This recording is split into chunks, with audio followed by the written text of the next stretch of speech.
शाहवीर ने जब mean gate को ताला लगाया और माहनूर को अपनी जिंदगी से हमेशा के लिए बेदखल किया, तो इसके बाद वो वहीं गेट के साथ टेक लगाकर खड़ा हो गया, जैसे उसके जिस्म से जान निकल गई हो। इस वक्त शाहवीर की हालत एक ऐसे मुजरिम जैसी थी जिसका जुर्म साबित हो चुका हो और वो अपनी सजा का मुंतजर हो। शाहवीर काफी देर तक वहीं दरवाजे पर खड़ा रहा और अपनी खाली हथेलियों को देखता रहा कि उसने क्या खोया और क्या पाया। उसे वो वक्त याद आ रहा था जब वो इसी माहनूर को बड़े नाज नखरों से उस घर में लेकर आया था, और आज इसी माहनूर को उसने धक्के देकर इसी दरवाजे से बाहर निकाल दिया था। शाहवीर की आंखों में आज वो पुराना गुरूर और अकड़ नहीं थी जिसकी वजह से वो अपने भाइयों से लड़ता था, बल्कि आज उसकी आंखों में एक हारे हुए इंसान की बेबसी और निदामत के आंसू थे।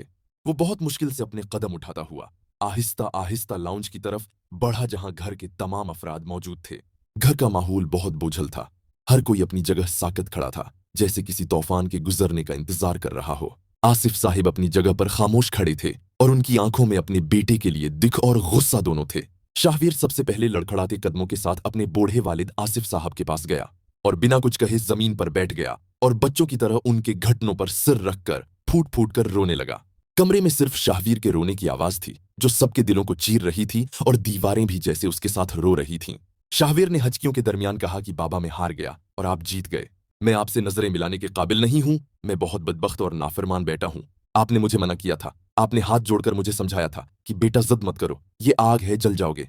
मेरी माँ आखिरी वक्त तक बस्तर मर्ग पर मुझे समझाती रही कि शाहवीर, ये लड़की खानदान के काबिल नहीं है, ये तुम्हारी बर्बादी है। लेकिन मैं अपनी झूठी मोहब्बत और अना में उस कदर अंधा हो गया था कि मुझे आप सब दुश्मन लगते थे। मैंने अपनी माँ की ममता को ठुकराया और एक ऐसी औरत को तरजीह दी जो सांप से भी ज्यादा जहरीली निकली।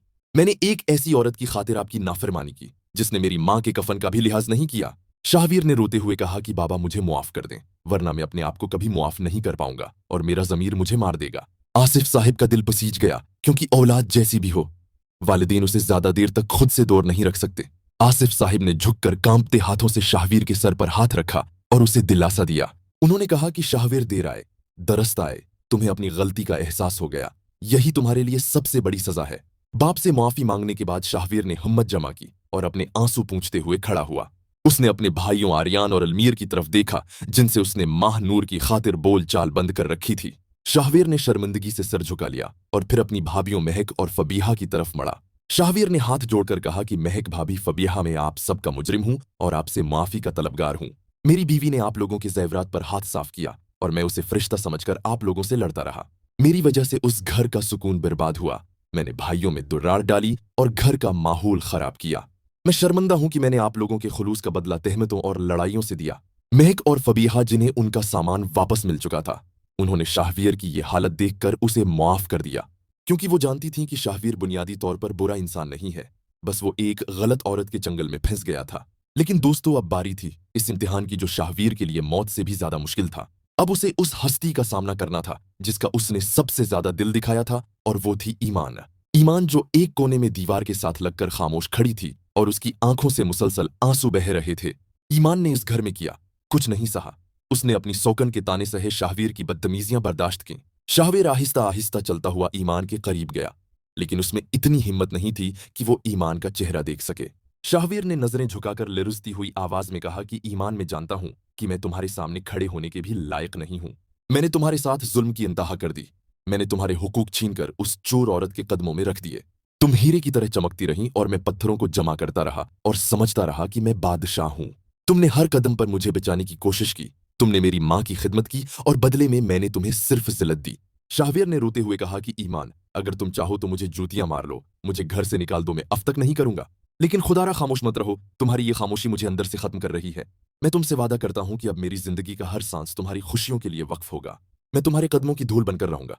बस मुझे अपनी गलतियों को सुधारने का एक मौका दे दो। ईमान का दिल शाहवीर की ये तड़प देखकर भर आया, क्योंकि उसने कभी शाहवीर को इस तरह रोते हुए नहीं देखा था। ईमान ने अपनी जिंदगी में पहली बार शाहवीर की आंखों में अपने लिए सच्ची निदामत देखी थी।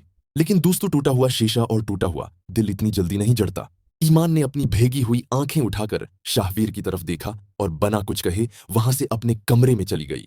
ईमान का यूं खामोशी से चले जाना शाहवीर के लिए एक बहुत बड़ा सवालिया निशान छोड़ गया। घर वालों को खुशी है कि शाहवीर वापस आ गया है और माहनूर की नहुस्त खत्म हो गई है, लेकिन अब सबकी नजरें ईमान पर हैं कि वो क्या फैसला करती है। क्या ऐमान शाहवीर को दिल से माफ करके दोबारा इसके कमरे में जाएगी और अपना घर बसाएगी, या फिर वो कहेगी कि जिस मर्द ने मुझे इतने दुख दिए और दूसरी औरत के लिए मुझे छोड़ा, मैं उसके साथ अब नहीं रह सकती। मेरे ख्याल में ईमान शाहवीर को मुआफ तो कर देगी, लेकिन उसे दोबारा अपनाने में और दिल का दरवाज़ा खोलने में थोड़ा वक्त लेगी, क्योंकि एतबार की इमारत जब एक बार गिर जाए तो उसे दोबारा तामीर करने में सदियां लग जाती हैं। अब देखना यह है कि शाहवीर ईमान का दिल जीतने के लिए क्या करता है। क्या वो अपने अमल से साबित कर पाएगा कि वो बदल चुका है, या फिर ये पछतावा सिर्फ कुछ दिन का है।